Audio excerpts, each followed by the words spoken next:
అధ్యక్ష అధ్యక్ష అధ్యక్ష నేను చెప్పినటువంటి అధ్యక్ష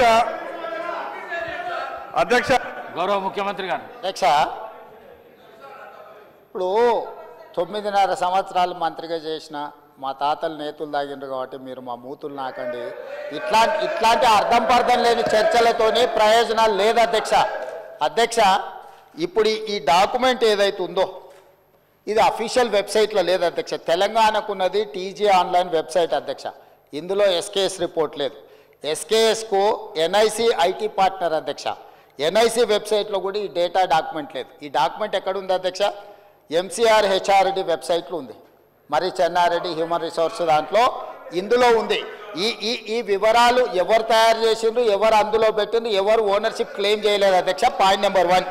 పాయింట్ నెంబర్ 2 అధ్యక్ష ఈరోజు అధ్యక్ష ఆ రోజు 12 గంటలలో మేము చేసినాం అన్నారు కదా. ఆ రోజు ఎవరెవరిని ఎంగేజ్ చేసిండ్రో అడుగు అధ్యక్ష. దారిన పోయే దానే నుంచి ఎవడు వస్తుండో ఎవడు పోతుండో ఎవరికి ఏ బాధ్యత ఉందో ఎవరు చేసిండో వాళ్ళ వివరాలు వీళ్ళ దగ్గర ఉన్నాయి అధ్యక్ష. ఇండ్లలోకి వచ్చి అడిగినోడు ఉదయం 7 గంటల నుంచి సాయంత్రం 7 గంటల వరకు 12 గంటల్లో ఇన్ని కోట్ల మందిని మేము చేసినామని వాళ్ళు చేస్తున్నామని చెప్పడానికి నటించి చేసిరు. ఇవాళ మేము పకడ్బందీగా చేస్తే ప్రధాన ప్రతిపక్ష నాయకుడిగా ఆయన 9.5 సంవత్సరాలు మంత్రిగా చేసిన ఈయన ప్రభుత్వం మీద నమ్మకం లేదంటే ఇదే ప్రభుత్వం ఈ సభను ఏర్పాటు చేసింది, ఇదే ప్రభుత్వం ఈ సభలో డాక్యుమెంట్ పెట్టింది. ఎందుకు చర్చలో పాల్గొంటుంది అధ్యక్ష? అసలు అర్హత ఉందా? అసలు ఈ చర్చలో పాల్గొనే అర్హత ఉందా అధ్యక్ష? ప్రభుత్వం మీద నమ్మకం లేదని ప్రధాన ప్రతిపక్ష నాయకుడు ప్రభుత్వం మీద ప్రజాస్వామ్యం మీద నమ్మకం లేదని సభలకు రాకపోను వచ్చిన ఆయన బర్తగించి మాట్లాడుతుంటే నేను ఒక్కటే మాట చెప్పదలుచుకున్నాను అధ్యక్ష.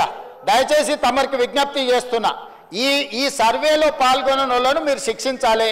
ఆ శిక్ష మొట్టమొదట ఈ సర్వేలో పాల్గొన్న వాళ్ళకు మీరు మైక్ ఇవ్వద్దు అధ్యక్ష. సర్వేలో పాల్గొంటేనే మైక్ ఇవ్వండి దయచేసి. ఎవరైతే ఈ సర్వేలో పాల్గొనలేదో ఈ సభలో మాట్లాడే అర్హత లేదు వాళ్లకు దయచేసి తమరు మైక్ ఇవ్వొద్దని అందరి సభ్యుల తరఫున నేను మీకు విజ్ఞప్తి చేస్తున్నా అధ్యక్ష.